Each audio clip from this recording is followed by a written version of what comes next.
lonjakan kendaraan pemudik akan terjadi di 3 hari jelang Lebaran. Kondisi di dermaga eksekutif maupun dermaga reguler Pelabuhan Merak Banten terpantau sudah mulai ramai. Kepadatan kendaraan pemudik yang masuk melalui kedua dermaga untuk mengantar naik ke kapal sudah mulai terlihat. Tas di gerbang tol Cikampek Utama mulai meningkat pada Jumat malam. Sistem kontraflow pun sudah diberlakukan mulai dari kilometer 70 hingga 55 menuju gerbang pintu tol Cikatama. Harga kendaraan dari Jabodetabek menuju arah tol Trans Jawa dan juga Bandung melalui gerbang tol Cikatama berjumlah lebih dari 160.000 kendaraan, meningkat sebesar 53,24% dari lalu lintas normal.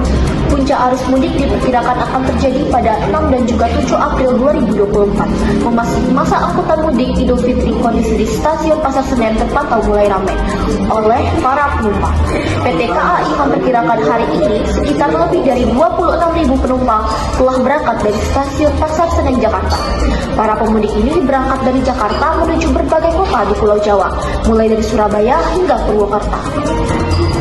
Sejak 31 Maret lalu, total sekitar 72.000 penumpang telah berangkat meninggalkan Jakarta. Dan untuk mengetahui bagaimana situasi arus terkini, kami telah terhubung dengan rekan kami, ada Michael dan Fitri dari Pelabuhan Merak Banten, ada Gracia Tabita dari kawasan gerbang tol Cikarang Utama, dan juga ada Monica Akasia yang berada di stasiun Pasar Senen Jakarta.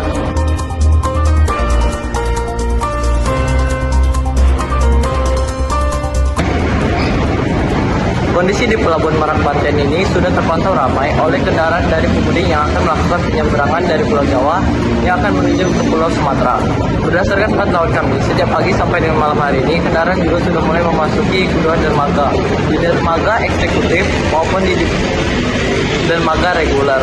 Pelabuhan Merak Banten ini, di mana di belakang saya sudah terlihat antrian dari kendaraan yang akan mengantri memasuki kapal mereka masing-masing. Kemudian kondisi ini memang terlihat atau bersifat tentatif. Juga terjadi pada jam-jam tertentu seperti di jam tengah malam hari sampai dengan menuju waktu zuhur. Kemudian di malam ini, kemudian prediksi dari PT ASDP Merak Banten terkait dengan lonjakan dan juga puncak arus mudik ini diperkirakan akan terjadi pada tanggal 6 atau 4 hari sebelum Hari Raya Idul Fitri.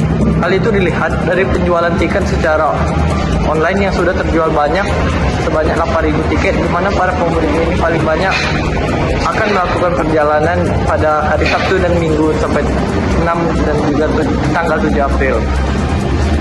Maka dari itu, untuk upaya mengantisipasi kepadatan yang akan terjadi di Pelabuhan Merak Banten ini, PT SDP Merak Banten yang bekerja sama dengan Kementerian Perhubungan telah membuat 2 jalur penyeberangan baru, yaitu di Pelabuhan Ciwadan dan satunya di Pelabuhan Banjarnegara, di mana yang seperti pada tahun lalu, Pelabuhan Ciwadan ini sudah diresmikan yang khusus bagi para kendaraan roda 2 atau pemudik yang menggunakan sepeda motor untuk melakukan yang penyeberangan dan juga truk logistik, pengangkut logistik dan juga untuk jalur penyeberangan Pelabuhan Banjarnegara ini dikhususkan lagi truk besar pengangkut logistik berukuran 8 dan juga 9. Lalu ia untuk setiap PDSPP menyiapkan sebanyak 40 kapal, di mana setiap kapalnya ini berangkat setiap jam sekali, kemudian menutup sebanyak 69.000 penumpang dan 8.000 mematuhi kondisi arus lalu lintas di pintu tol Cikampek.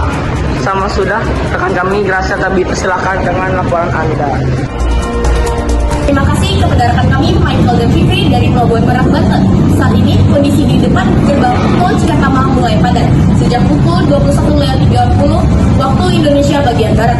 Kemacetan semakin panjang dan beberapa sistem pengaturan lalu lintas telah dilakukan, seperti kontraflow dari kilometer 70 hingga 55 mulai dari pukul 6 sore dan sistem on way dari gerbang tol Cikatama hingga kilometer 414